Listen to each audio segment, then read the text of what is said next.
Na aula de hoje nós vamos entrar no assunto de 3D, computação gráfica 3D.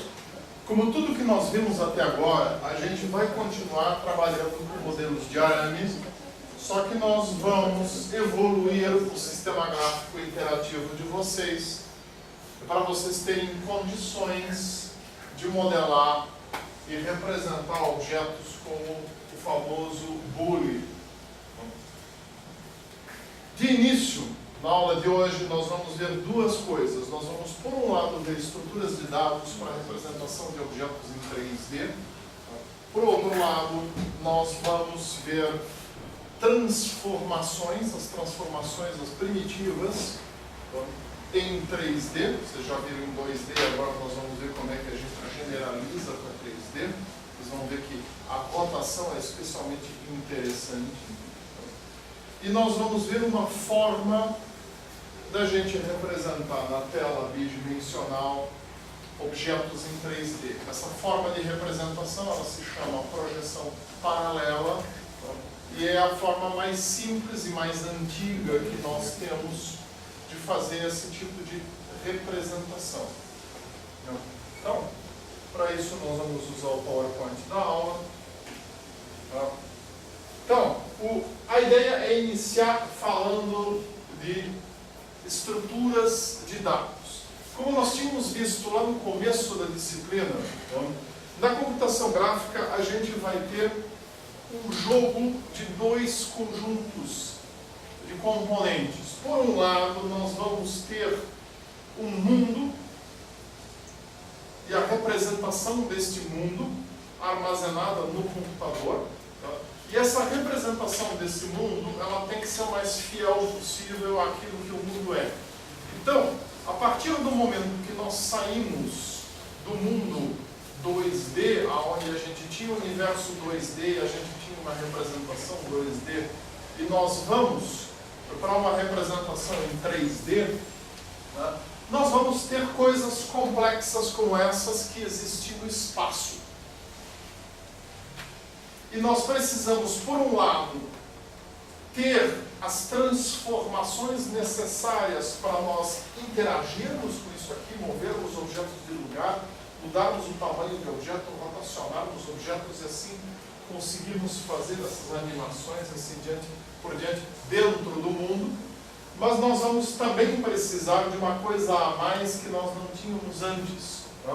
Lá em 2D, nós tínhamos a nossa window como uma estrutura de dados 2D igual a qualquer outra coisa, que passeava lá pelo mundo e que fazia um recorte do mundo. E aquele recorte do mundo você representava num outro sistema de coordenadas, mas na hora de você desenhar, tudo que você fazia era uma transformação de escala. A transformada de viewport nada mais é do que uma transformação de escala. Agora, não. O que acontece quando eu tenho um mundo 3D e eu quero representá-lo num dispositivo como isso daqui? Esse dispositivo é 2D, da mesma forma como essa tela de projeção, da mesma forma como uma prancheta de desenho, um papel, um papiro, um pergaminho. Então, a hora que eu visualizo um mundo 3D e eu vou representar esse mundo 3D no 2D, o que eu estou fazendo, na verdade, é fazer uma representação achatada disso. Eu estou projetando esse mundo sobre a superfície 2D. Então, desde a Idade Média, existem técnicas para você fazer projeção.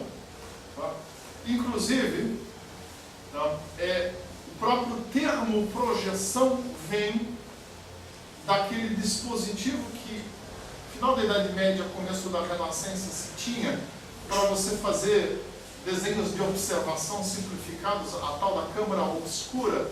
Não sei se vocês já viram, tem um desenho que é interessante que mostra alguém, supostamente Leonardo da Vinci, ali dentro de um quarto com um buraquinho e a projeção de uma cena na parede e o cara lá acompanhando, tracejando a cena diretamente na parede como era projetada. Então, você tinha esses dispositivos e se fazia uma projeção.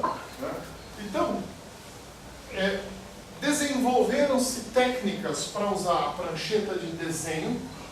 Parece que um de vocês aqui fez escola técnica ou fez desenho técnico, algum dia aprendeu a fazer projeção, mas então existem técnicas para a prancheta de desenho, para você fazer projeções, e essas técnicas elas existem desde o final da Idade Média.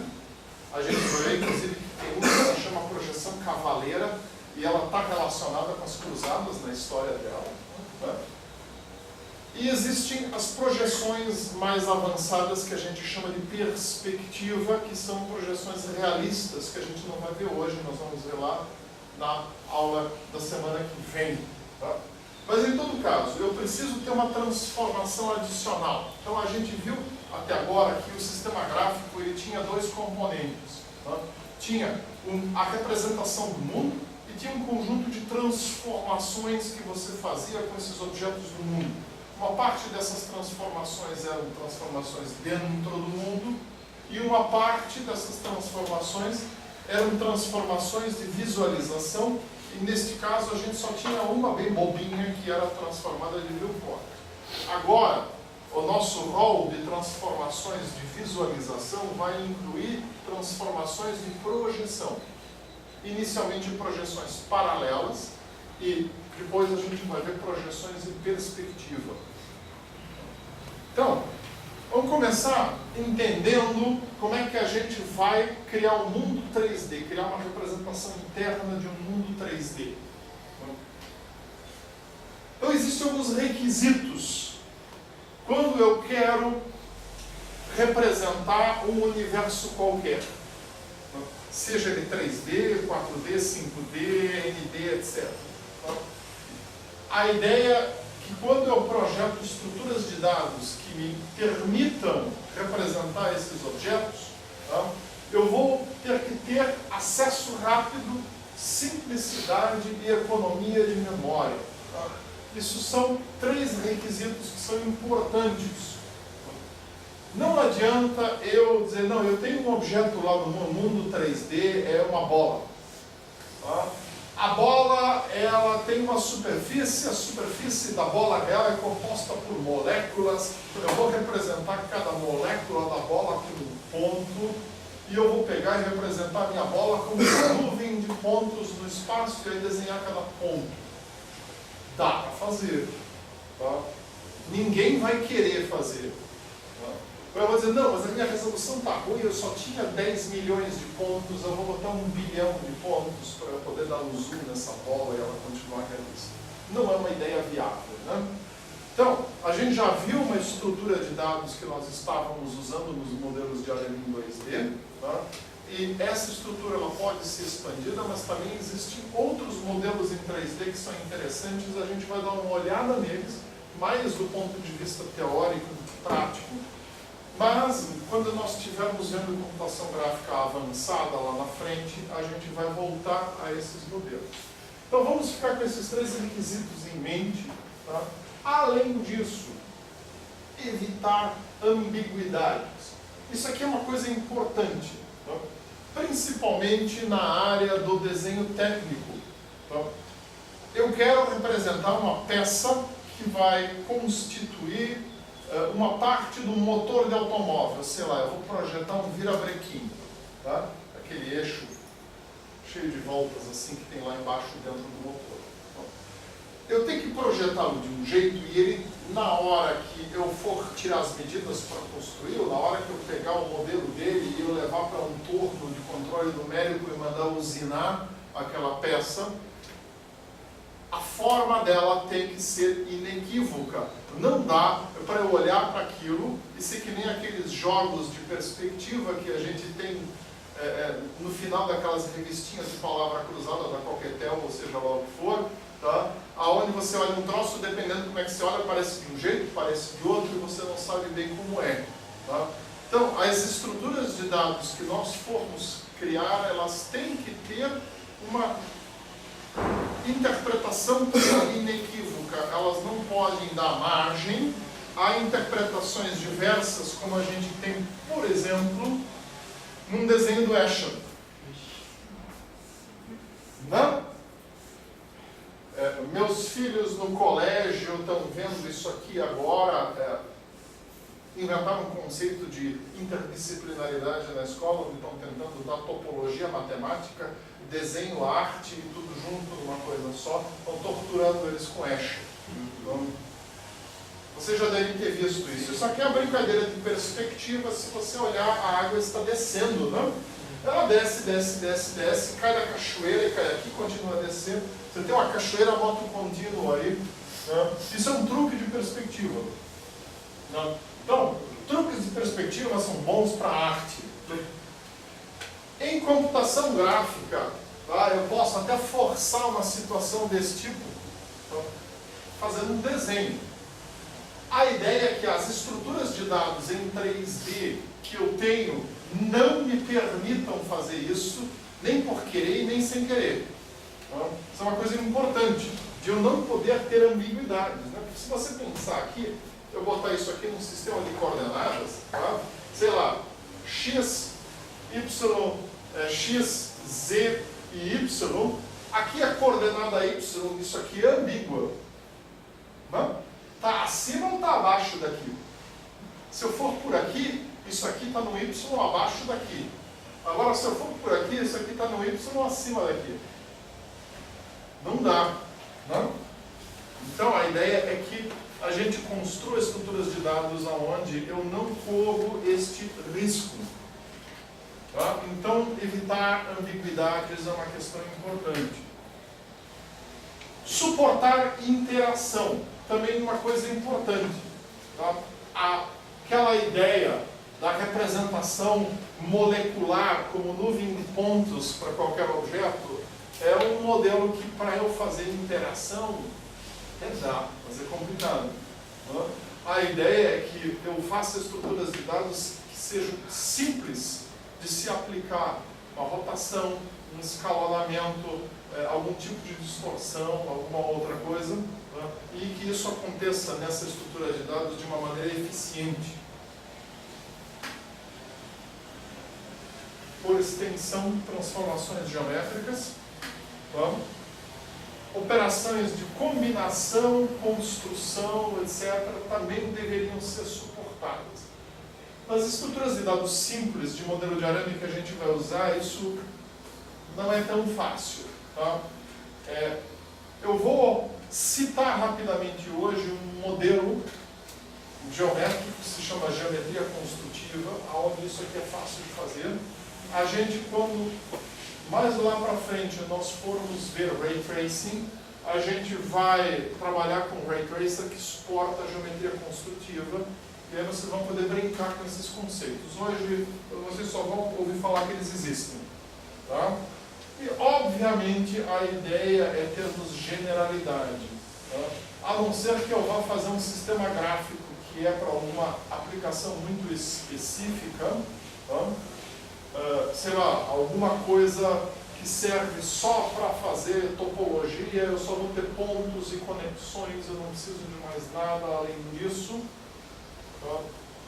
Aí eu vou fazer estruturas de dados simples e que satisfaçam esse requisito. Mas em geral, o que eu vou querer é modelar cenas 3D, jogos, objetos arquitetônicos de um sistema de CAD, coisas assim, e aí eu preciso de generalidade na minha estrutura de dados. E isso aqui nós discutimos nas nossas curvas, exatidão. A ideia é que o sistema, as estruturas de dados a serem usadas no nosso sistema gráfico não introduzam erro dentro do meu processo de modelagem. Então, nós temos vários conjuntos de técnicas. Nós temos as estruturas baseadas em listas de pontos, que é o que nós vamos usar na disciplina, nesta parte, e que são as mais simples. Então, aí nós temos os modelos de arame, linhas, e mais adiante os modelos de facetas ou superfícies. No momento, nós vamos estar trabalhando com modelos de arame. Quando nós formos ver iluminação, nós vamos trabalhar com modelos de facetas. Para muitas coisas aonde a modelagem ela é feita com base em um conjunto de dados capturados no mundo real, tá? E aonde eu não tenho uma forma geométrica muito clara, ou aonde eu não consigo vislumbrar um algoritmo para gerar a forma geométrica exata, tá? A gente pode fazer representações aproximadas usando uma coisa chamada técnicas de subdivisão do espaço. A ideia disso é usar um algoritmo recursivo que me gera uma estrutura de dados em árvore, que vai pegando inicialmente o recorte do espaço e vai subdividindo isso até ter representado com o grau de exatidão que eu gostaria, então, o que seriam as superfícies de um determinado objeto. Tá? Isso existe também em 2D, se chama Quad Tree, mas não é usado. Em 3D chama-se Octree, e aqui em 3D é utilizado para dois tipos de aplicações diferentes. Por um lado, para a gente gerar realmente objetos que depois vão ser usados. Tá? E por outro lado, também, uma coisa que nós não vamos ver nessa disciplina, porque é um pouco além do avançado, que é a parte da detecção de colisão em sistemas gráficos. A gente usa Octrees também como uma forma simples de invólucro para objetos muito complexos, de maneira a detectar se aquele objeto está encostando em alguma coisa. A gente já vai ver o que é um desenho. E por último, nós temos uma coisa chamada geometria construtiva, que usa a teoria de conjuntos e primitivas geométricas e constrói outras coisas. Primitivas geométricas não. Primitivas geométricas e teoria dos conjuntos. Tá? E constrói objetos complexos através de operações sobre conjuntos. A gente vai ver um exemplo daqui a pouco. Tá? E os modelos hierárquicos, a última coisa. Modelos hierárquicos nós vamos ver no final da disciplina, e a ideia do modelo hierárquico é muito mais eu ter uma visão sobre como um objeto articulado pode se mover. Eu posso construir esse objeto articulado usando qualquer uma dessas técnicas aqui. Tá? Então é muito mais uma filosofia de trabalho com objetos articulados do que realmente uma estrutura de dados. Tá? Bom, vamos ver alguns exemplos disso. Tá?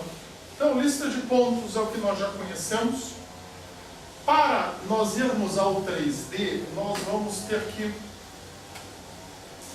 expandir isso daí. Tá? Então, a gente tem basicamente um conjunto de pontos indicando os vértices do objeto, isso vocês já tinham. Um conjunto de pares ou listas de pontos indicando as arestas do objeto, a gente também já tem, ou que já tinha no 2D. Qual é a diferença quando eu vou para o 3D? Exatamente, eu tenho uma coordenada a mais. Cada ponto vai ser representado por x, y, z. Isso daqui vai ser representado exatamente do mesmo jeito. Tá? Se eu considero que uma aresta é uma estrutura de dado que tem dois ponteiros, um para cada ponto, não mudou nada. Tá? Mudou apenas o conteúdo do meu ponto. E em 3D, é importante eu ter isso daqui. Um conjunto de listas de arestas que formam uma superfície plana pertencente a um objeto. O nome disso é faceta. Tá?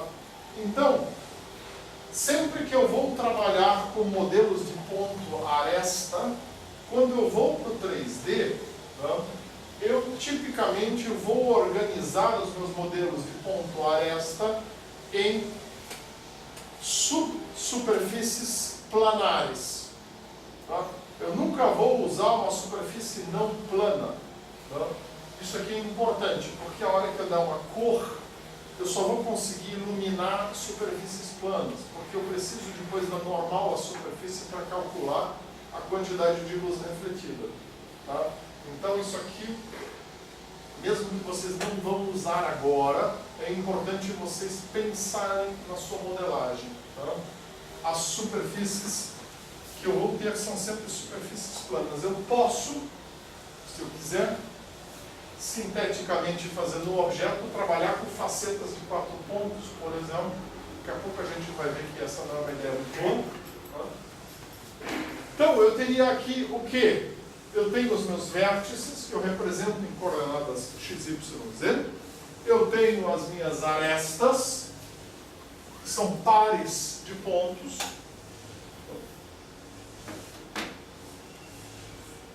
Eu posso adicionar elementos, mais arestas, tá?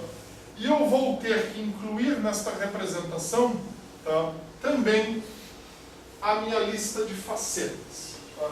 Então, no 2D, uma representação possível era ter uma lista de pontos, uma lista encadeada, eu tenho uma lista de arestas aqui, e eu vou ter acima, como mais um grau de abstração, uma lista de facetas, onde cada faceta é constituída por um conjunto de arestas. Tá? Facetas podem compartilhar arestas, por exemplo, essa faceta aqui compartilha com esta faceta aqui, essa aresta GF. Tá?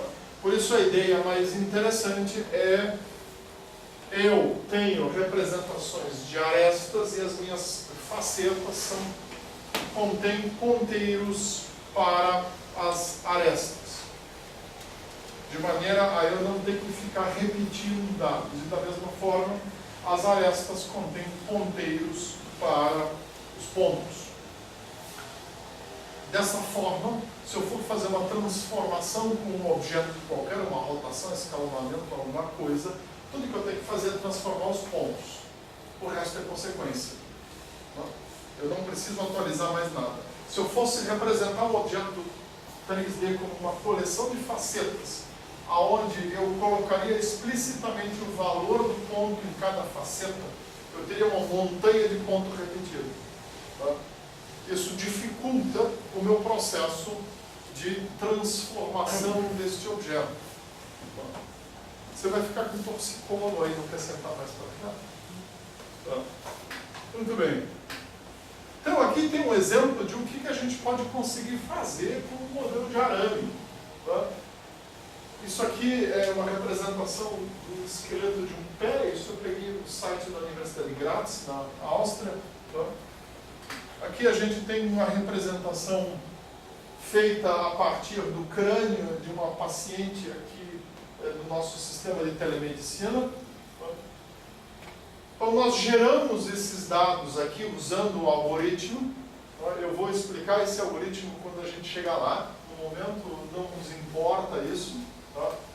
Mas com essa representação aqui, eu consigo fazer depois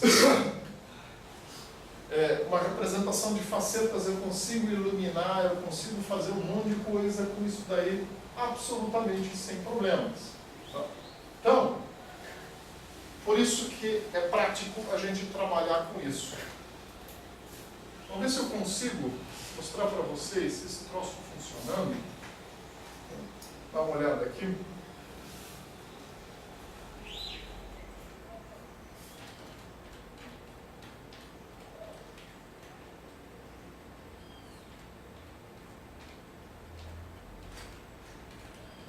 Eu acho que é isso. Não lembro mais aqui.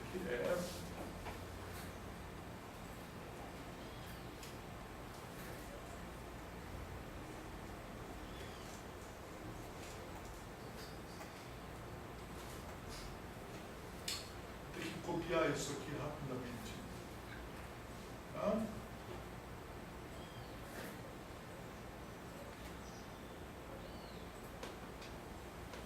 Desktop.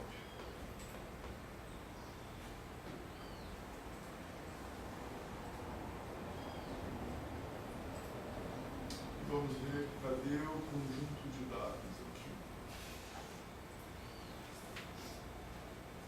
Vamos ver se não avacalharam o OpenGL aqui e esse troço roda. Onde será que foi parar? Aqui. Foi.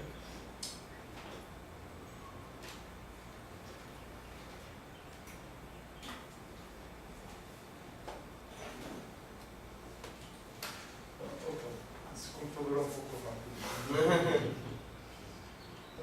Então, aqui vocês têm o objeto em 3D, Se tu apagares a luz um instante, a gente vai ver melhor. Não?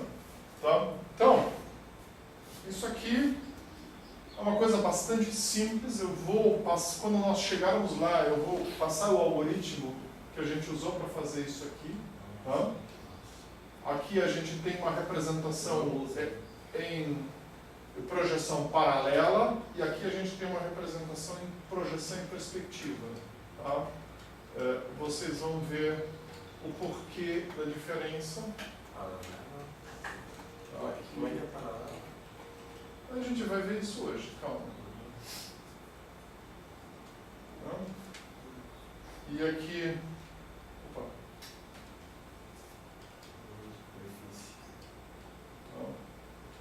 Pronto, projeção paralela. Aqui é a representação com superfície. Vocês observam que a gente não está usando reflexos e com isso fica difícil de ver estruturas. Tá? Então isso é uma questão que nós vamos abordar mais lá para frente. Tá?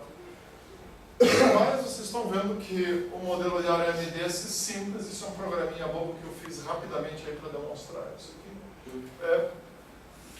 Fica bastante fácil a gente trabalhar com esse tipo de estrutura. Então, muito bem.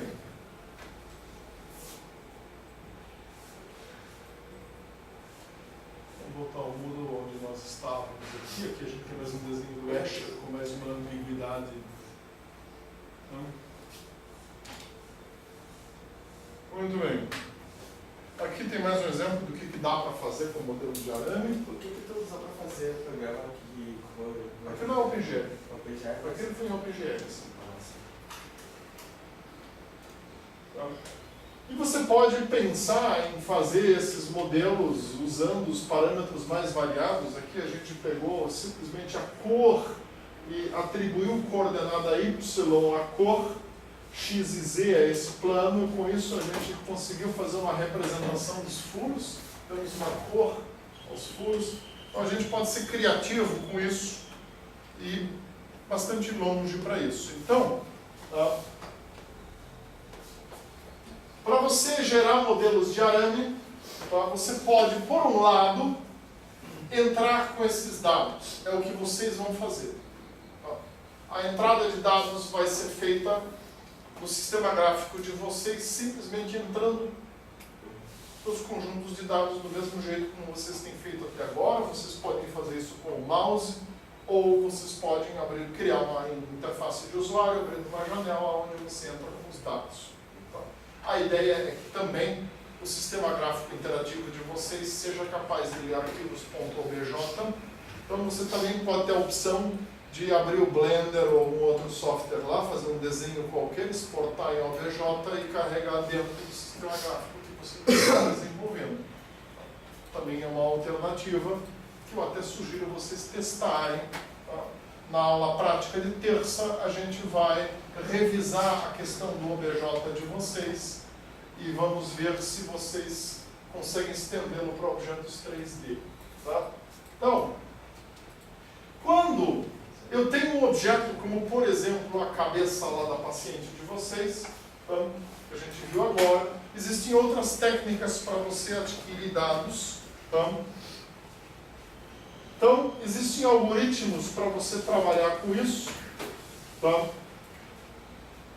Por exemplo, eu tenho um conjunto de nuvens de pontos adquiridos através de processamento de imagens a partir de, sei lá, um exame de tomografia computadorizada ou através de mensuração com laser infravermelho.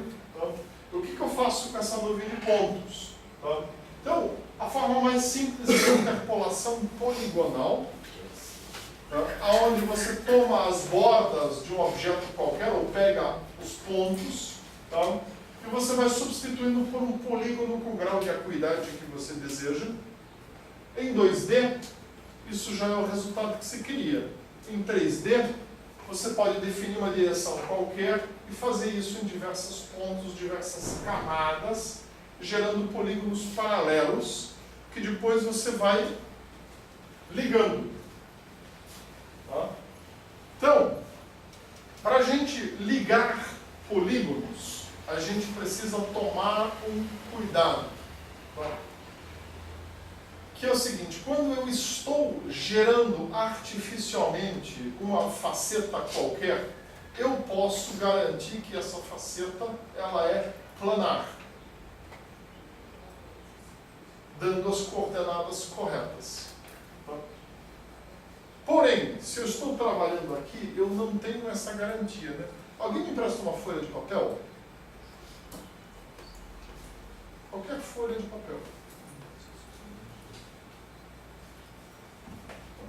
Vamos discutir a questão de o que é planar e o que não. Vocês lembram lá da matemática do terceiro ano do ensino médio, quando vocês aprenderam a equação do plano? Vocês lembram quantas formas existe para a gente definir um plano? Conjuntos de dados. Então, o que eu posso usar para definir um plano?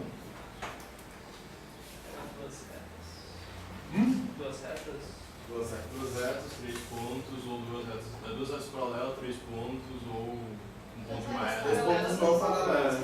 O plano era no mínimo 3 pontos no espaço. 2 pontos são colineares, todo ponto tem que ser um colinear, senão é o mesmo ponto. Não existe 2 pontos 0, 0, todo ponto 0, 0 é um ponto 0, 0, porque o ponto existe e é único. Bem, deixamos essa discussão de lado. Tá? Assim, ó, a princípio, tá? O que eu acho que o que a Glaucia quis dizer é 2 pontos aqui. Tá? Quaisquer 2 pontos são colineares.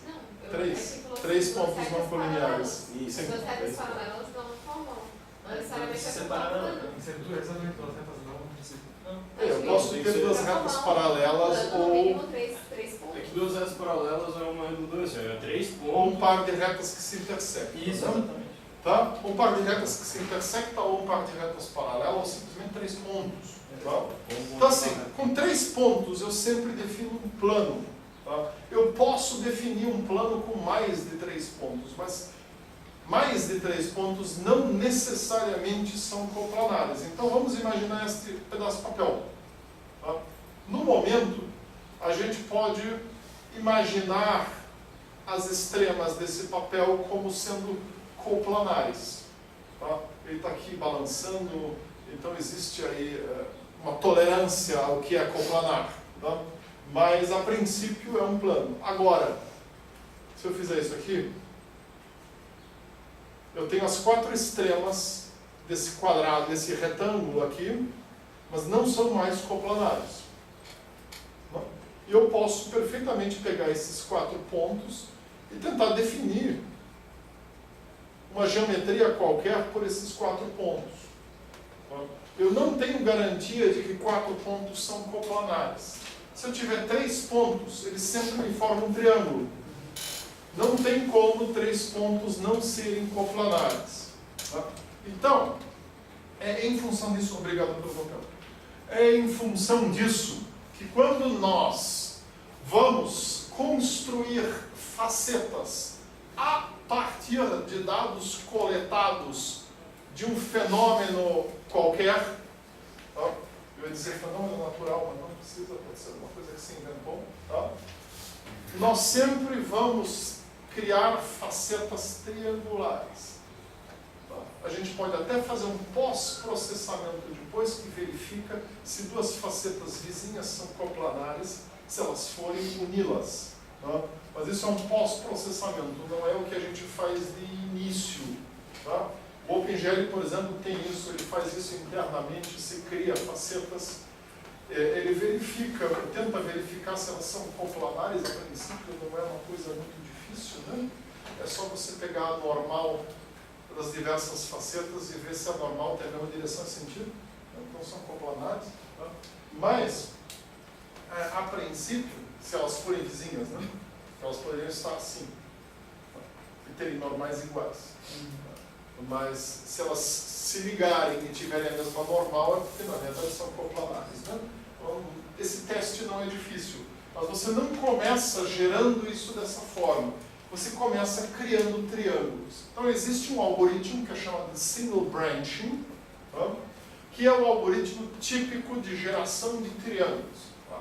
Então, quando a gente constrói alguma coisa, nós definimos uma direção Z de reconstrução qualquer, tá? E aí a gente começa gerando triângulos. Eu não vou entrar nos detalhes do algoritmo porque a gente vai ver depois. Tá? É mais fácil explicar pelo desenho. Funciona da seguinte forma. Eu escolho os dois polígonos vizinhos aqui e eu ligo, sei lá, os dois pontos mais próximos, ou um par de pontos quaisquer. E aí eu vou fazer o seguinte, eu vou verificar agora se eu vou começar um triângulo para lá ou um triângulo para cá. O processo é muito simples. Então, eu olho qual é o ponto que gera a aresta mais curta, este ou este. Dependendo de qual for, é o que vai criar o triângulo. Aí eu continuo, eu vim para cá, agora eu vou testar. Qual é a aresta mais curta, para cá ou para cá? E por aí eu vou. Com isso a gente vai gerando um triângulo dessa maneira. Tá? Sempre que eu cheguei num ponto aqui, eu vou fazer o mesmo teste. Daqui eu vejo, criar uma aresta daqui até aqui é mais curto, ou criar uma aresta daqui até aqui é mais curto. Eu sempre pego o primeiro ponto livre no polígono oposto. E eu gero isso. É exatamente isso que a gente fez nesse programinha que eu rodei para vocês há pouco. Cadê? Aqui.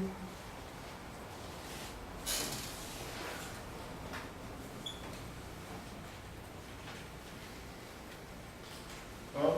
Esse programa usa o algoritmo de single branching para montar essa estrutura aqui. Os polígonos aqui foram cada um capturado a partir de uma tomografia computadorizada, onde a gente definiu a borda do corte tomográfico e aí criou um polígono a partir dos pontos dessa borda. E com isso você consegue criar esse objeto. O algoritmo ele é relativamente rápido porque a gente carrega o software e ele monta. Tá? Não é uma coisa muito complicada de você fazer.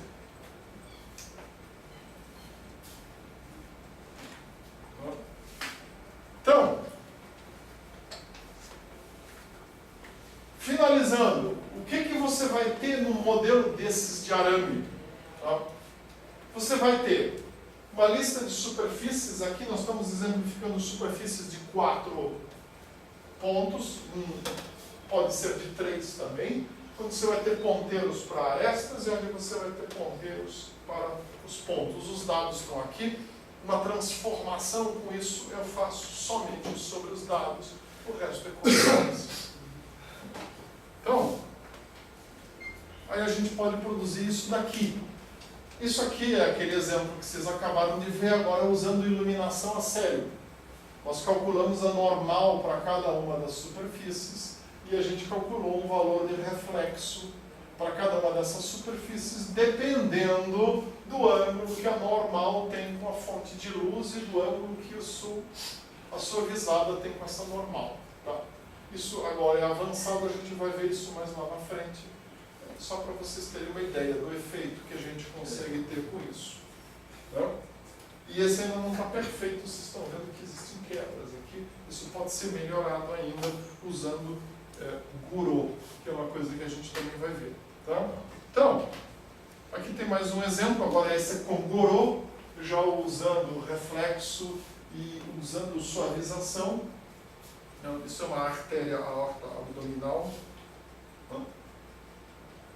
Aqui tem uma cabeça de uma pessoa reconstruída com um grau um pouco maior de acurácia. Isso aqui é um software feito aqui no laboratório. Tá? A gente vai ter uma demonstração desse software, vai lá para frente quando a gente estiver falando de raycasting. Tá? Isso aqui é um raycaster. Tá? Lá você vê que você pode adquirir um grau de detalhamento bastante grande com essa técnica. Tá? Não é uma coisa tão primitiva quanto parece. Tá? Eu não vou entrar em detalhes aqui, a gente vai falar um pouco disso mais lá para frente. Tá? Um problema que a gente tem é a gente trabalhar com bifurcações e furos, quando a gente trabalha com esse tipo de reconstrução a partir de dados capturados. Tá? Vocês não vão ver isso na prática, tá? Mas existe um algoritmo para isso que eu não vou detalhar agora. Tá? Porque o nosso objetivo hoje é a gente entrar nisso daqui, transformações geométricas em 3D. Tá? Então, a translação, ela é representada por essa matriz em coordenadas homogêneas. Vocês observam que eu estou indo direto para as coordenadas homogêneas. Tá? Não faz sentido em 3D a gente ficar discutindo equações particulares. Eu até vou citá-las daqui a pouco, mas assim, a princípio, tá? O objetivo é diretamente a gente ver a coisa em coordenadas homogêneas. Então, uma translação em 3D, ela vai ter três quantidades de deslocamento, uma quantidade de deslocamento em x, uma em z e uma em y. Na nossa matriz aqui, a gente ganhou uma linha, uma coluna a mais que é esta, e ganhamos uma linha a mais que é esta daqui. Não? Com isso, a gente tem aqui um lugar que nós vamos colocar a quantidade de deslocamento em z, e aqui vai 1. Só isso. As equações particulares são essas, tá? Onde você tem os valores iniciais adicionados da quantidade de deslocamento. Como eu já comentei com vocês, a gente não vai trabalhar com isso aqui, vocês em 3D vão sempre fazer operações usando coordenadas homogêneas. Então, as equações particulares estão aqui, é só a título de ilustração. Aqui dá o escalonamento em 3D, a mesma coisa, a matriz de escalonamento ganhou esta linha e ganhou esta coluna. Aonde nós temos aqui o fator de escala em Z. As equações particulares são essas, uma multiplicação. Novamente, a gente não vai usar isso aqui. O escalonamento em 3D tem o mesmo problema do escalonamento em 2D, que é aquele que, se você aplicar isso aqui diretamente, nós estamos falando de escalonamento em torno da origem. Tá? E a gente vai precisar fazer aquele conjunto de operações que a gente já vai ver daqui a pouco. Tá? Então, o escalonamento, se você fizer com fatores de escala diferentes, ele vai ser um escalonamento diferencial, e eu vou sair aí distorcendo objetos, além de, obviamente, fazê-los mudar de lugar, a não ser que eu faça aquele esquema da translação à origem, né? Que a gente já vai ver de novo. A rotação é mais complicada. Tá? A rotação em 2D, eu mostrei para ela, usando trigonometria, da onde que ela vem. Tá? A rotação em 3D, eu não vou fazer isso, porque senão a gente vai gastar o resto da aula e vocês não vão aprender muito com isso. Novamente eu remeto ao Foley-Van-Damme. Lá existe uma descrição detalhada de onde saem essas matrizes. Tá? Mas o importante é nós sabermos o seguinte. Tá? Em 2D nós tínhamos uma matriz de rotação. Porque, na verdade, quando nós estamos falando em 2D, tá? O objeto 2D que gira no mundo 2D, na verdade, ele está lá girando em torno de um eixo virtual que sai do mundo, não é? Tá? Em 3D não é assim.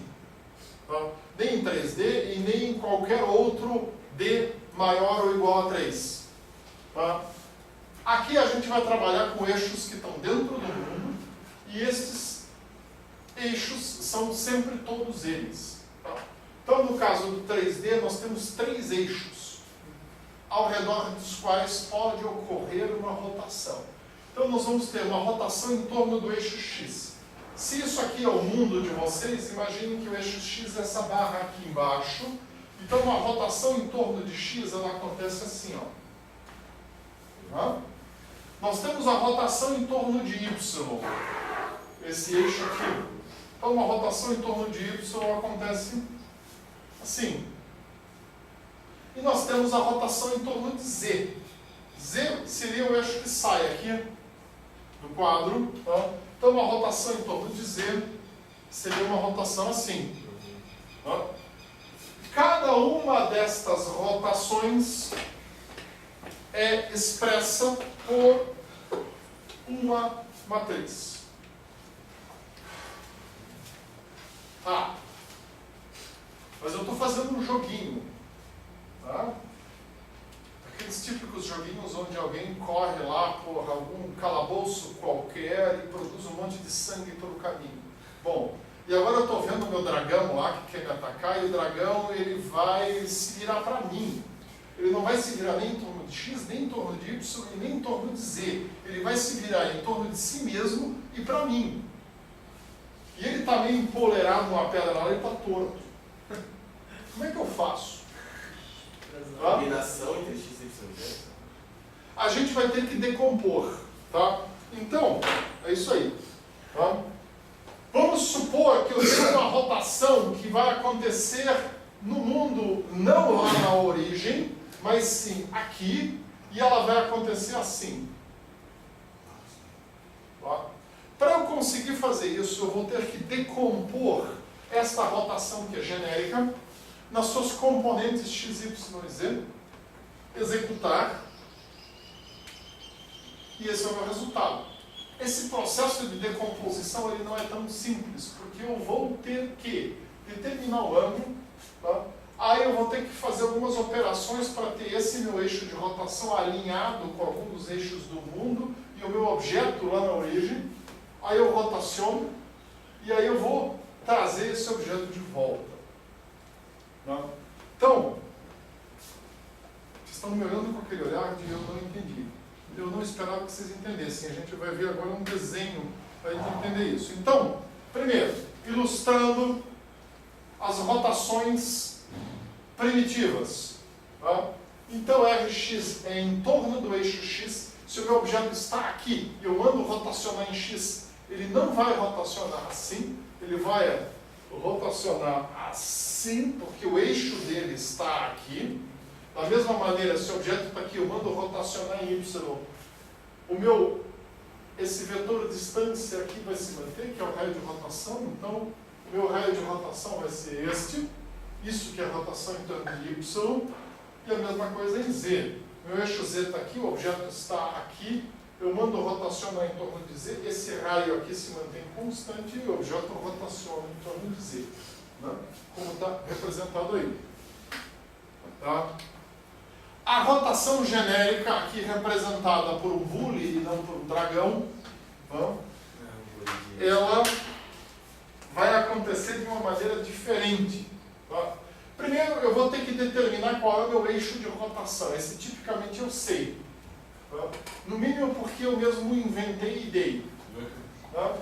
Ou porque ele é, sei lá, o eixo que passa pelo centro de massa e é perpendicular ao plano que passa também pela distribuição maior de massa, ou porque é um eixo arbitrário que eu inventei qualquer. Tá? Então, a gente parte da premissa, o meu vetor A eu tenho. Muito bem. Então, para eu fazer isso, eu vou ter que fazer o seguinte. Eu vou ter que primeiro transladar esse sistema todo de maneira a que o centro geométrico de massa, ou sei lá o que, ou um ponto qualquer desse vetor A esteja sobre a origem. Primeira coisa. Passo 1. Nós vamos ver que são 7 passos que nós temos que executar. Cada passo tem uma matriz de transformação, mas aí as coordenadas homogêneas nos ajudam, porque a gente calcula cada uma dessas 7 matrizes de transformação, multiplica todas elas entre si na ordem dos passos. Não multiplique fora de ordem, que você vai produzir um resultado que não corresponde ao que você quer. E aí você usa aquela matriz resultante para multiplicar todos os pontos do seu objeto. E você, num passe de mágica, fez o seu objeto rodar no lugar. Então, muito bem. Então, o primeiro passo é levar este objeto até a origem. Tá? Aí eu vou escolher um eixo qualquer. Tá? eu arbitrariamente escolhi x, e eu vou rotacionar todo o entorno de x por um ângulo θ, que eu não conheço, eu tenho que determinar na hora, tá? De forma a trazer o eixo A sobre o plano XY. Tá? Então esse é o meu primeiro passo. Eu estou com o meu objeto. Isso aqui é um mau exemplo de objeto. Esse é mais rígido. Estou com o meu objeto aqui, e este aqui é o meu eixo de rotação. Segurar isso aqui assim. Então, pronto. Primeira coisa, trazer isso até a origem, de maneira que um ponto qualquer do meu eixo esteja na origem. Agora, eu preciso fazer este eixo aqui cair dentro de algum dos planos. Pode ser qualquer um deles. Pode ser este, pode ser este, pode ser este. Tá? No caso aqui, eu escolhi XY. Tá? Então, para fazer isso aqui cair sobre o plano XY, eu tenho que rotacionar isso ou em torno de Y ou em torno de X. Tá? Algum desses dois, de maneira que isso aqui caia para dentro do plano. Como é que eu descubro qual é o ângulo de rotação? Eu vou projetar, por exemplo, esse vetor sobre Z aqui, e eu vejo qual é o ângulo que a projeção do vetor está fazendo com o eixo Y. E aí eu sei qual é a rotação que eu tenho que fazer em torno de X. Certo? Não ficou claro para vocês, a gente já vai repetir isso. Tá? Agora, tá? Isso está dentro deste plano, eu tenho que alinhar isso com algum eixo. Bom, agora só me sobraram duas opções. Se isso aqui está dentro desse plano, eu só posso alinhar com o eixo X ou com o eixo Y. Com o eixo Z já não dá mais para alinhar. Tá? Para não usar X de novo, eu vou agora alinhar com o eixo Y. Agora o que está dentro do plano é fácil determinar esse ângulo aqui. E aí eu determino esse ângulo e aí eu rotaciono em torno de Z de maneira a alinhar isso com Y. Certo? Então, animação da primeira parte. Meu vetor que determina o eixo de rotação. O bully, vocês imaginem que estão aí. Tá? Pode imaginar um dragão também. Ou algo que queira pesadelos para vocês. Escolham à vontade. Primeiro passo. Esses Tá? 7 passos já é um pesadelo. Tá? Vocês têm que determinar aqui o P, e aí P vai te dar D. Você vai trasladar de menos D, de maneira que esse ponto P que você chutou ali esteja agora sobre a origem. Tá? Muito bem. Agora, eu tenho que determinar este ângulo, tá? E rotacionar em torno de X de forma a trazer o eixo A sobre o plano XY. Tá? Então, observa, quando ele está aqui, tá? Eu suponho, por exemplo, está apontando para cá. Eu posso projetar isso para cá. Como é que eu projeto isso para cá?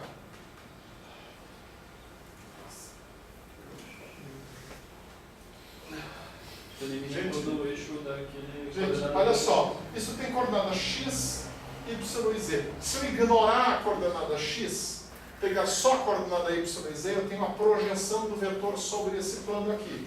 Né? Eu tenho que projetar para este plano, porque eu vou rotacionar por isso. Então eu tenho que projetar no plano que é perpendicular a esse eixo. Eu atribuo, eu ignoro o x, eu pego só y e z. Tá? Com y e z eu tenho a projeção disso aqui sobre esse plano. Tendo a projeção aqui, eu consigo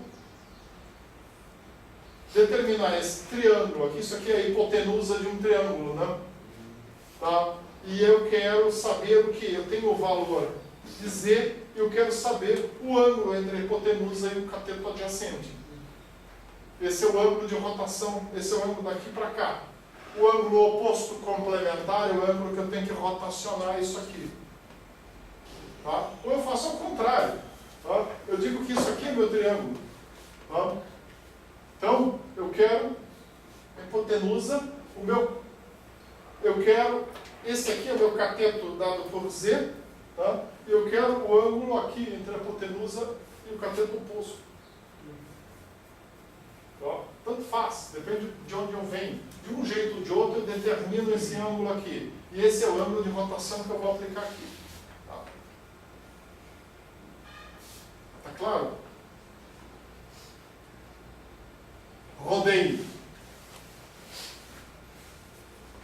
Então aqui sim eu vou aplicar agora a fórmula, a matriz de rotação de x. Muito bem. Feito isto, eu agora que eu rodei isso em torno de x, eu tenho isso dentro do plano. Lembra que eu não posso usar aquela projeção que eu tinha antes. Eu tenho que rodar esse troço para dentro do plano, o valor vai da outra. Tá? Agora que eu rodei para dentro do plano, tá? A projeção desse vetor sobre o plano xy é exatamente igual ao próprio vetor, porque o valor z, de coordenada z aqui é nulo. Tá?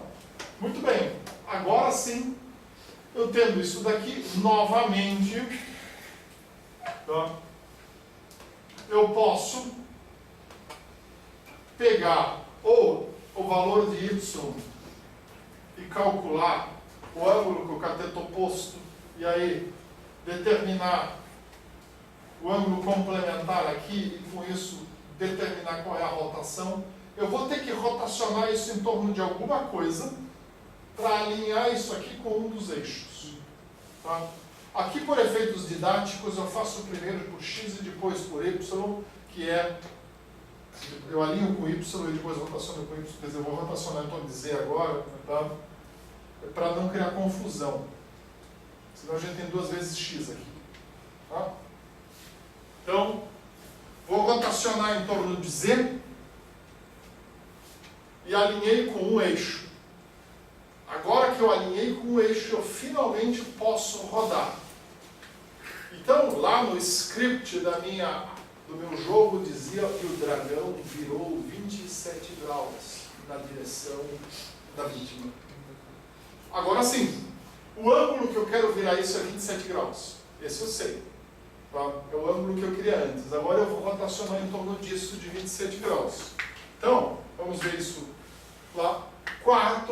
O quarto passo do algoritmo é a rotação RY em torno do eixo Y pelo ângulo desejado do teto original. Esse ângulo aí tem que ter referência para qual eixo, não? Não. Não. Agora eu fiz esse conjunto de transformações que foi para alinhar o eixo de rotação do objeto com algum eixo do sistema de coordenadas. Agora eu posso rotacionar o objeto pelo ângulo que eu queria. Tá? Então vamos voltar lá. Dragão, eixo de rotação. O dragão virou isto. É isto que eu vou usar agora aqui.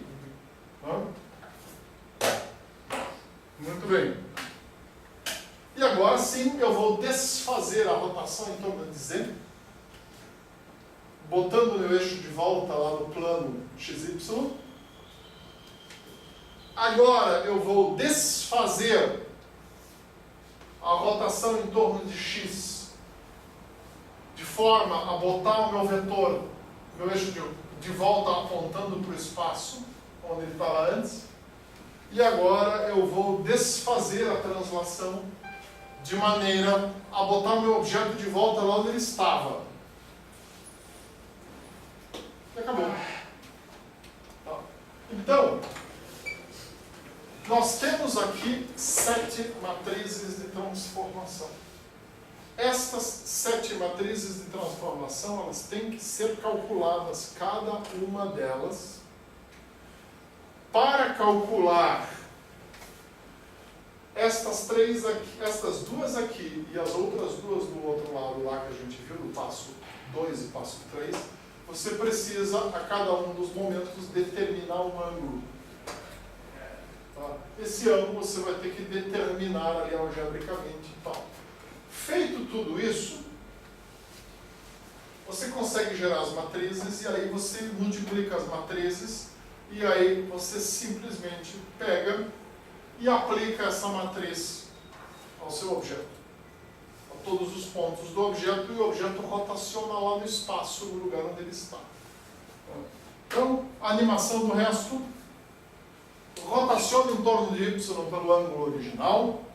Passo 4. Passo 5, rotaciona de volta. Passo 6, rotaciona de volta para o espaço. E passo 7, translado de volta para o lugar onde estava. Aqui a gente vê uma das grandes vantagens da gente trabalhar com coordenadas homogêneas. Isso aqui seria extremamente custoso se você tivesse que fazer essas 7 multiplicações de matriz toda vez que fosse rotacionar um objeto. Usando coordenadas homogêneas, você faz uma vez. Você aplica a matriz sobre o vetor para você ter os dados que você precisa, para gerar os dados para a próxima matriz. Aí você tem as 7 matrizes geradas, você multiplica uma pela outra e pronto. Você tem uma matriz de transformação que você vai aplicar todos os pontos do objeto e a coisa se resolveu. E se a matriz, para reverter tudo que você fez, ela é inversa de fato da matriz original? Não, ela não é a matriz inversa. Ah, tá. Aqui eu falei não. O ângulo é o contrário, tá? Se eu rotacionei 47 graus e meio para poder botar dentro do plano XY, eu vou rotacionar de menos 47 graus e meio para sair fora. Porque está menos 1 ali. Na verdade assim, é a transformada inversa, tá? Não é a matriz inversa. Não vão inverter a matriz, vai dar errado. Tá? Não, até seria mais custoso, mas aqui não faria muito sentido ser inverso. Tá? Isso é importante. Tá? É a transformada inversa, não é a matriz inversa. Bom, muito bem. Dúvidas surgirão durante a implementação. Muito bem. Então vamos para o último ponto da aula, que eu havia comentado antes, tá? As projeções. Então, projetar algo é, como eu falei antes, pegar um mundo 3D, por exemplo, e criar uma representação mais realista possível, 2D desse mundo. Tá? Nós vamos começar com as projeções paralelas. E para a gente entender o que a projeção paralela não é, vamos dar uma olhada nisso daqui. Tá?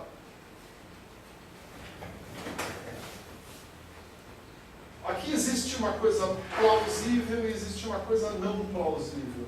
O que é não plausível aqui?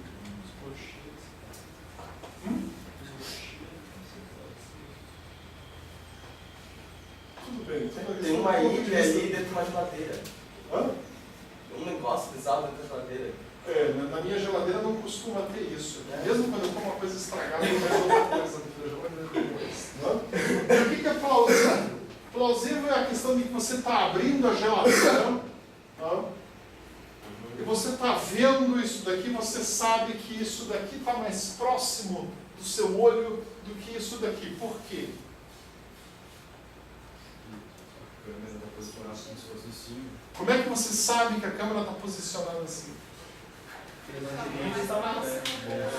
Quanto mais longe, É uma geladeira. Porque normalmente quando Tá, esqueça a questão de conhecimento prévio de que você sabe o que é uma geladeira. Eu acho que a resposta dele é o que eu queria ouvir. Tá? A gente vê as coisas diminuindo na distância. Né? Tá? Isso chama perspectiva. Por que a gente vê as coisas diminuindo na distância? na verdade não é que elas estão diminuindo, é que a tua área divisada é maior. O tamanho delas vai ser fixo. O seu campo de visão, ele muda de acordo com a distância do observador, é exatamente isso. Tá? Então, aqui na minha frente, meu campo de visão É a mesma ideia de você diminuir e aumentar o índice. é aqui. Tá? Ali, o campo de visão já é a sala toda quase. Lá fora, então, são quilômetros. Tá? E se nós estivéssemos de noite e eu estivesse olhando o céu, em algum momento o meu campo de visão seria anos-luz de largura. Tá? Por que isso acontece? É a angulação da visão. Por que a visão tem angulação? Na verdade, Para a nossa profundidade? Eu não sei o que você está chamando de angulação, parece que você está falando em Porque abertura de se todo certo campo. não funciona. Exatamente. Tem, porque é assim que o mundo funciona. É, Bom, o jeito funciona. Tá, beleza. A gente pode parar por aqui também. Então, assim, basicamente a razão é a seguinte: você tem uma lente em cada olho, essa lente tem uma determinada curvatura, não? A lente serve para projetar a luz sobre a retina, e essa determinada curvatura que a lente do seu olho tem, que vai dar o ângulo de abertura de visão que você tem. Tá? Isso nos permite, em função das relações de tamanho e em função de como a gente vê coisas diminuir, avaliar a distância, etc. Então nós esperamos, ao olhar para alguma coisa, que as coisas que estão mais longe apareçam menores do que as coisas que estão mais próximas. Porque a luz daquela coisa que está se demorando para chegar aqui. Porra, não, a velocidade da luz Não, esqueça. Tá? Presta atenção na explicação. Tá? Então, o olho humano tem uma determinada abertura de campo de visão, porque o ângulo do cristalino do olho, que é a lente, define esta determinada abertura. Tá? A gente sempre vai ter algum tipo de abertura, a não ser que a gente trabalhe com raios de luz completamente paralelos, mas isso não importa agora. Tá? Mas assim, então, quando nós queremos levar para a computação gráfica, para o desenho, seja lá o que for, tá? Uma representação de objetos no mundo real, a gente normalmente quer trazer essa noção para cá, e isso ajuda. Tá? Fazer isso não é trivial, tanto que na nossa cultura se domina esta técnica a questão de 500 anos apenas. Antes disso, não se tinha a menor ideia de como é que se fazia isso. Tá?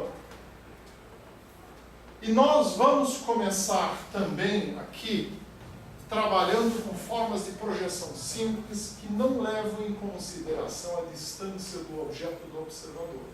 Tá? Essas formas de projeção se chamam projeção paralela e elas não são desse jeito. Tá? Então, eu vou só abrir um outro PowerPoint aqui, que é o PowerPoint da aula que vem. Tá?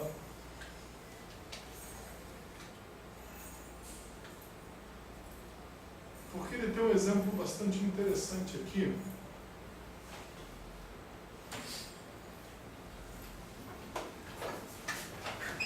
Que é esse daqui. Isso aqui é uma pintura da Idade Média.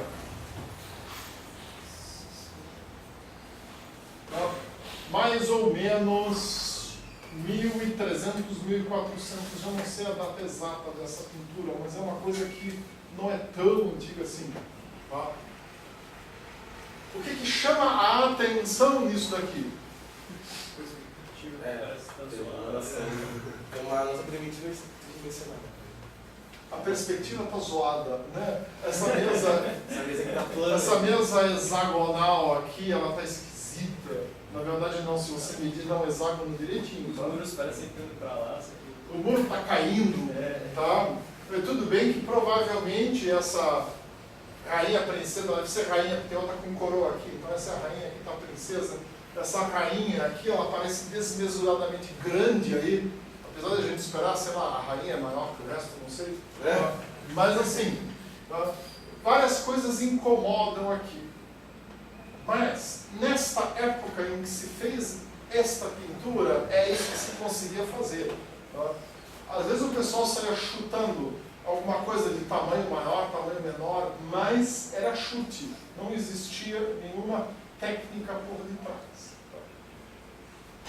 E isso daqui foi o que se conseguia fazer até que se trouxe a ideia da câmara obscura com projeções e depois se tentou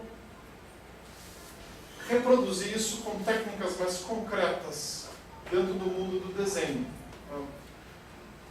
Mas isso aqui, por outro lado, tem utilidade. Na área do desenho técnico, isso aqui tem utilidade, sim. E as primeiras formas de projeção que se começou a usar dentro de pintura de cunho técnico na Idade Média na Europa eram formas de projeção que usavam isso aqui de uma maneira sistemática, tá?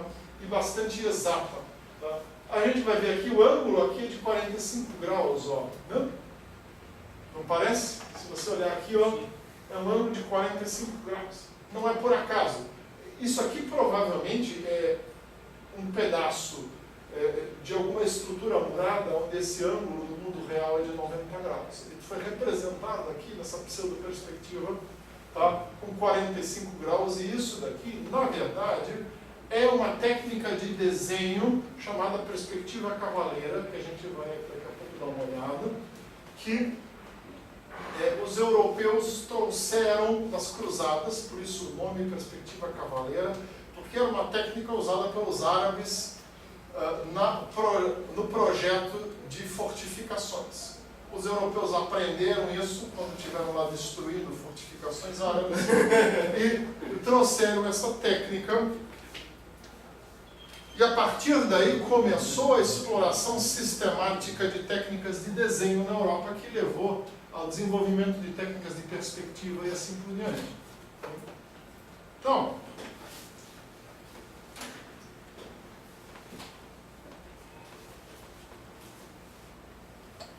vamos formalizar isso. Então, para a gente representar objetos do mundo 3D numa tela 2D, a gente usa uma técnica denominada projeção. Existem dois tipos de projeção. A primeira é a paralela, que ela é fácil da gente trabalhar, e a segunda é a projeção em perspectiva, que vai reproduzir realisticamente os efeitos causados pela distância, né? Aqui nós tínhamos um exemplo interessante de perspectiva.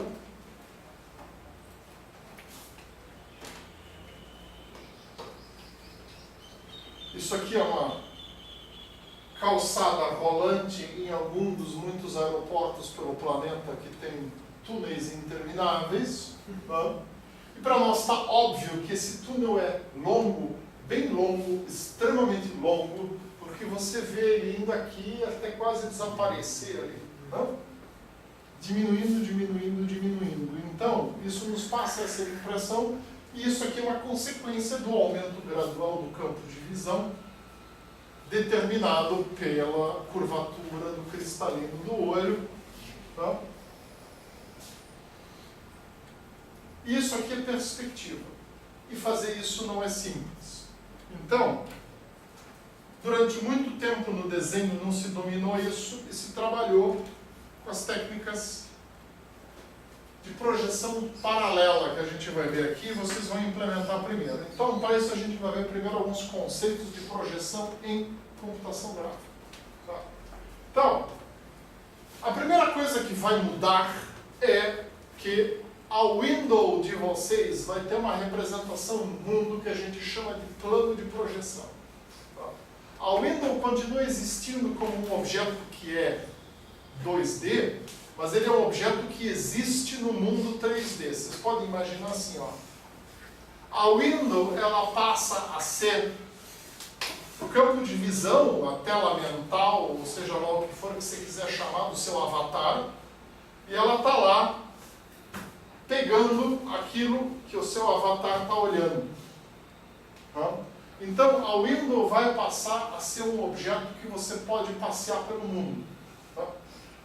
Em 2D, até agora, com a window você caminhava para a direita, para a esquerda, para cima e para baixo.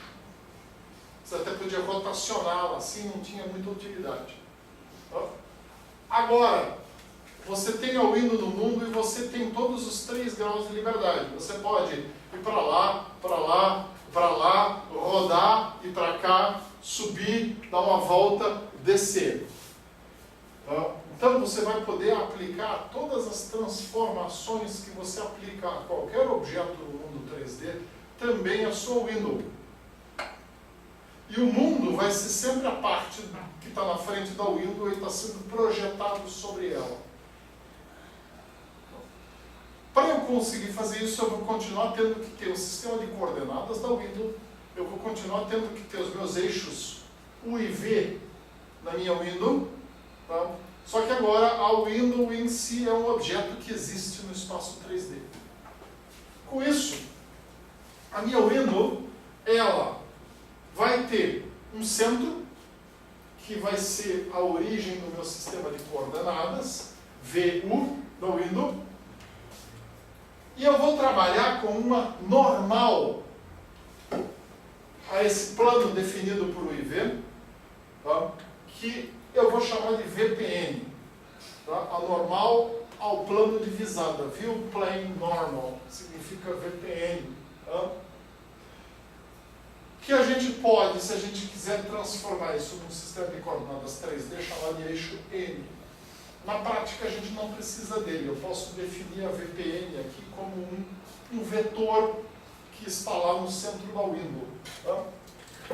Os meus limites da window estão aqui existindo sobre esse plano. O plano, por definição, é infinito. Né? Tá? Então, antes a minha window era um retângulo que definia um sistema de coordenadas. Agora, a minha window é um retângulo dentro de um plano que é infinito, cujo centro me define um sistema de coordenadas. Parece complicado, mas do ponto de vista de vocês de implementação, tá? A window passou a ser um retângulo em 3D existindo lá no mundo.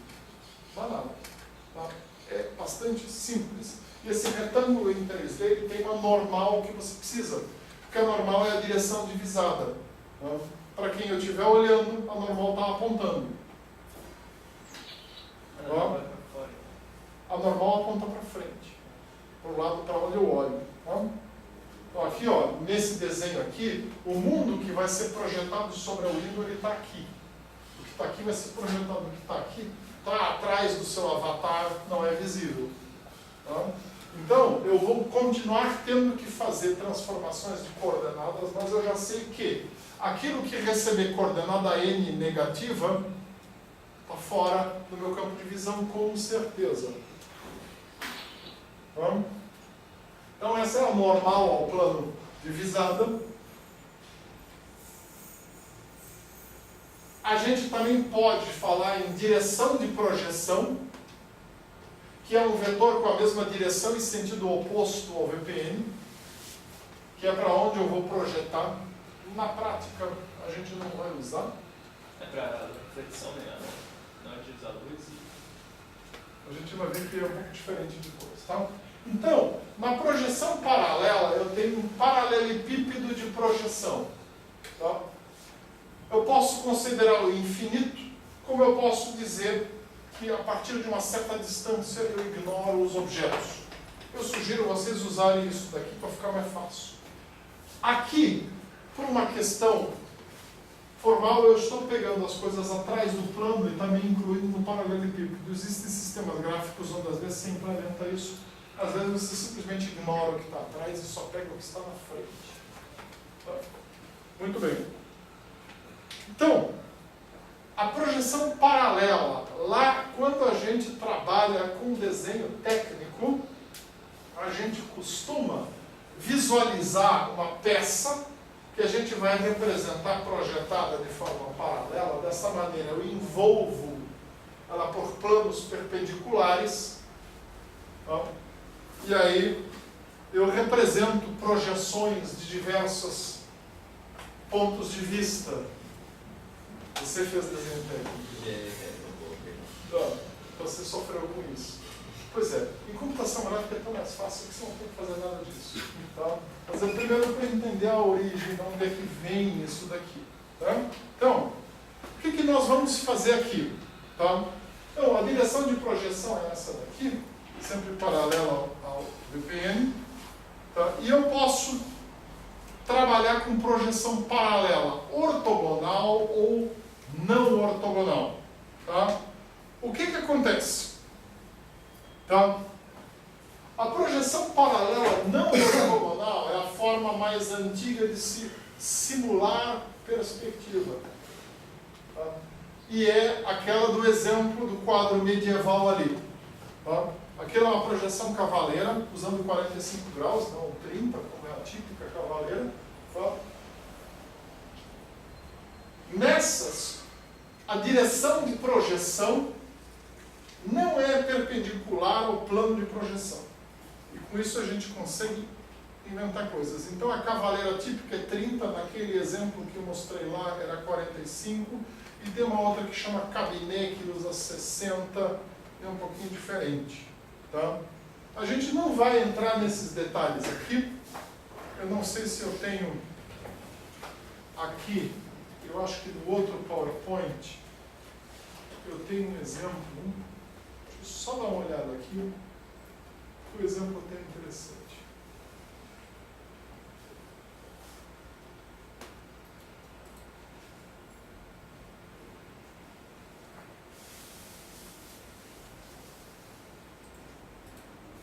Não, ele está aqui mesmo.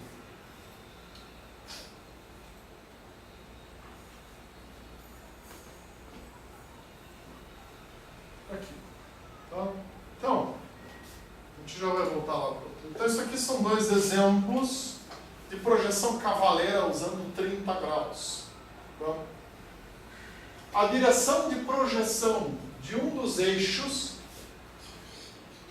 é torcida de 30 graus em relação ao que deveria ser, e com isso os objetos parecem numa pseudo-perspectiva. Tá? De fato, não é. Tá? E as dimensões são mantidas dos objetos, inclusive. Isso é o panorama ortogonal, né? Ele mantém... Exatamente. Então, esse aqui tem canhões, então isso aqui já é uma coisa um pouco mais recente, não é do final da Idade Média. Tá? Mas assim, essa técnica é usada até hoje, pela careta do colega de vocês viram. Tá? E quem faz engenharia mecânica aprende a fazer isso aqui usando prancheta de desenho, esquadro e régua paralela. Tá? Vocês não vão ter essa preocupação. Tá? Então, se eu for usar a projeção paralela ortogonal, tá, é aquela onde eu vou trabalhar com direção de projeção sempre perpendicular ao plano de projeção. Tá? Então, o que acontece? Tá? Então, na ortogonal, eu pego o objeto, pego a VPN, faço a VPN interceptar os pontos do objeto e redesenho o objeto aqui. Tem vantagens e desvantagens. A vantagem é simples, a gente vai ver que o algoritmo é bem banal. Tá? A desvantagem é que, dependendo da posição do objeto, ele aparece de um jeito que eu perdi a noção de 3D. Esse paralelepípedo, por exemplo, se ele tiver com a face paralela ao plano de projeção, ele vai ser projetado como um retângulo. Mas, se eu deixar o objeto oblíquo em relação ao plano de projeção, o objeto vai aparecer numa pseudo-perspectiva, como a gente vê aqui. Esse tabuleiro de xadrez ou coisa assim, ele simplesmente está de ponta para o plano de projeção e ele parece numa perspectiva. A única coisa que fica esquisita é que ele parece que está dando a volta. Não parece? Porque a gente espera que ele diminua para cá. E na verdade está igual aqui. Né? Esse quadrado distorcido está exatamente do mesmo tamanho daquele ali. A gente até tenta perceber ele de tamanho diferente. Né? Mas na verdade, se você pegar a régua e medir, você vai ver que são do mesmo tamanho. Tá? Então, ele quebra um pouco o realismo, mas a gente pegando um objeto e já botando ele assim, a gente já consegue transmitir algum realismo. Naquela cabeça 3D ali, quando eu usei a projeção paralela, eu comecei usando paralela e depois eu botei em perspectiva no início, vocês provavelmente nem se tocaram que tinha algo errado. Tá? Então é possível da gente trabalhar. Tá? Na projeção cavaleira, por exemplo, você define um ângulo entre a direção de projeção, ou entre a VPN e o plano. Tá?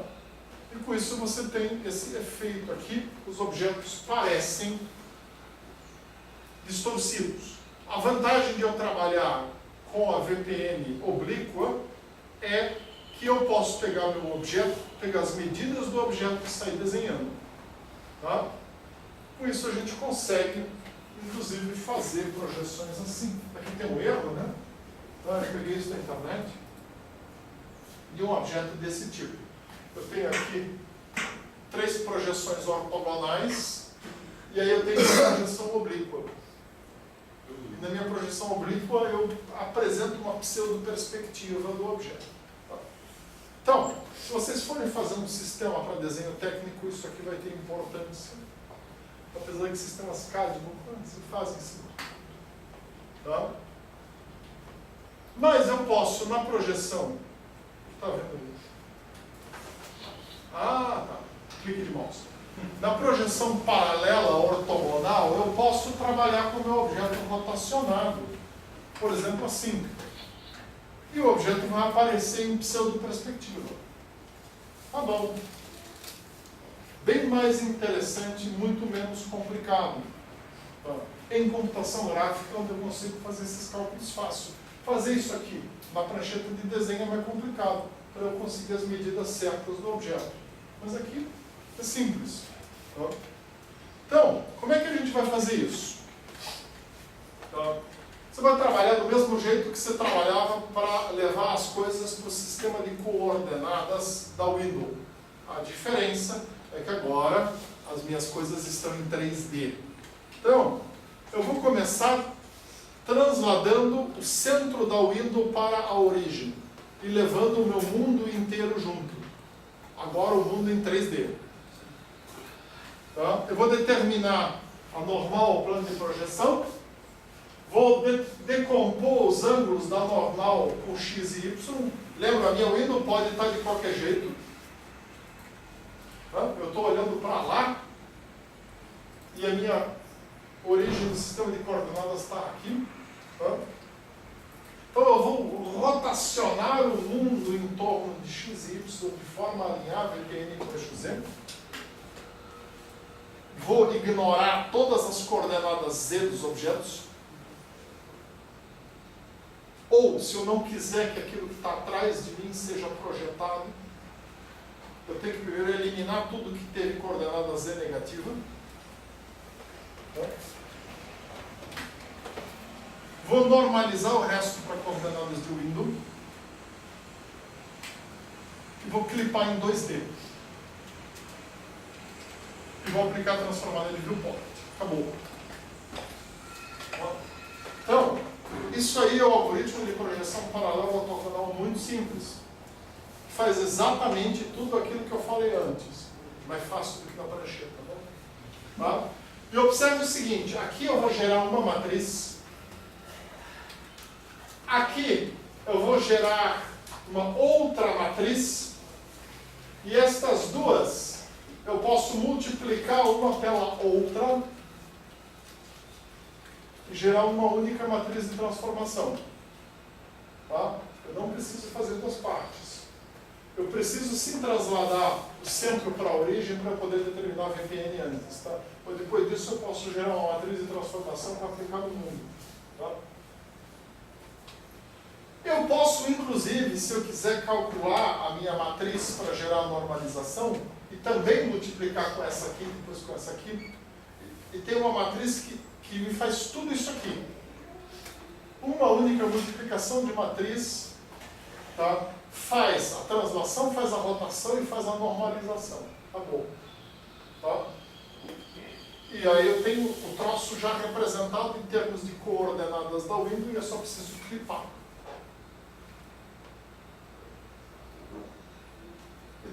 E aí sim, transformar para viewport. Tá? Não faz sentido eu jogar isso aqui junto, porque eu vou clipar no meio. Senão eu estaria aumentando o meu processamento. Né? Mas eu poderia colocar a transformada de viewport aqui também.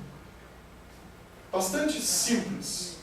Bem diferente do que vai ser a projeção em perspectiva. Tá? Então, o objetivo de vocês agora é o seguinte. Tá? Então aqui você tem um plano. Vamos primeiro ver essa animação aqui. Eu tinha esquecido que ela existia.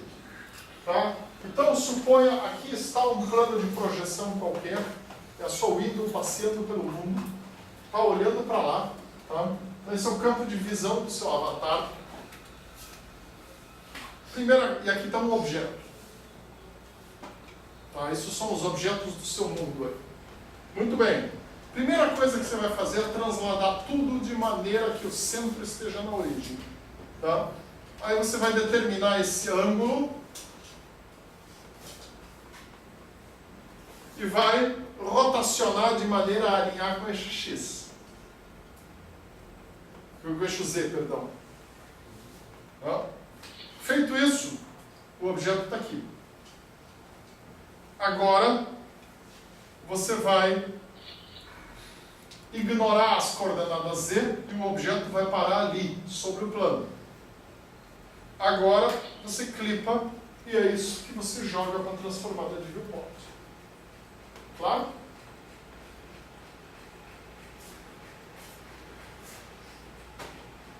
Então, na próxima aula, a gente vai ver clipe em 3D, volume canônico e perspectiva.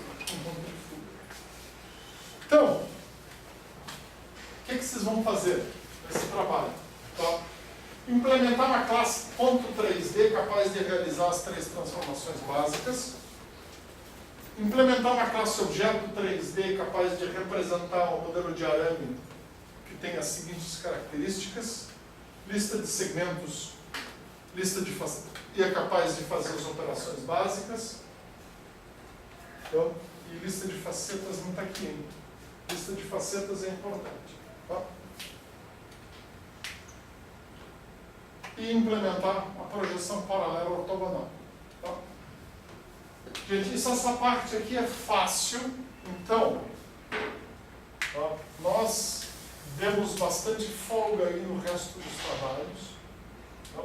Eu, inclusive, ainda não determinei a data de entrega dos 2 que estão em aberto. De curva é isso aí? Não, Os 2 de curva. Os 2 de curva estão com a data em aberto. Como é que vocês estão nesses trabalhos? Como é que está? Mas como o primeiro de curva para hoje, né? Não? Pois é. Não está marcado. Hã? Não, faz isso. Na verdade, assim, o primeiro de curva já venceu na semana passada. Eu ainda não botei uma data nova. Eu queria saber que vocês estavam indo. Então, gente, assim, ó, não prorroguem o prazo de vocês, tá, para o dia de São Nunca, porque vocês têm que ter aquilo funcionando para fazer isso aqui. Achei estranho, semana passada que eu olhei no mundo, tinha um trabalho 3.2 para entrega dia 9 e de curvas para essa semana. Aí eu olhei de novo essa semana, tinha tipo, voltado as datas. Eu não entendi. Não voltou a data. Provavelmente o tornaste algo errado, mas tudo bem. Então, eu não mexi em nada. Só achei estranho. Não, eu absolutamente não mexi nas datas, eu queria esperar até hoje. Vocês estão conseguindo implementar a curva? Sim. Tá, eu vou dar a data de terça-feira que vem para os 2 trabalhos de curva, ok? Tá? Terça-feira. Mas é trabalho da Terça-feira. O computador não funciona? Às vezes o pessoal tira dúvidas. Não. Tá bom, gente. Quinta-feira. Tá. Ó, toda turma tem direito a que o professor tenha coração mole uma vez. Vocês usaram essa carta. Tá? Então, gente, é quinta-feira e isto daqui, tá, nós vamos deixar para a outra quinta. Tá? Gente, isso é muito fácil. Tá? Perspectiva depois vai dar mais trabalho. Tá? Então, se vocês conseguirem terminar a curva antes de quinta, já sentem e façam isso. Tá? Então ficou assim. Vamos ver as datas aqui, para a gente não ter dúvidas. E aí nós já atualizamos o Moodle. Qual que é a relação de curvas tem essa implementação aqui que você mandou? A princípio nenhuma, só que eu não consigo mexer aqui. É que daí dá para fazer as duas em paralelo. Dá. Só que se você não consegue fazer uma, você não vai estar conseguindo fazer a outra também. Essa é a lógica. Está fazendo uma parte, daí ele começou a spline agora e eu já vou fazendo isso para adiantar. Pode, a gente deixa. Tá, gente, depois eu acerto isso daqui direitinho no calendário, tá? Mas ficaram os 2 trabalhos em aberto para quinta-feira e este trabalho de hoje para a outra quinta-feira. Está registrado em vídeo e vocês todos concordaram. Sim. Agora aplaudam, porque está no vídeo também. Tá. Tranquilo? Sim, vou fazer também. Quando eu resolver isso, já faço. Hoje. Quando eu mandar para vocês,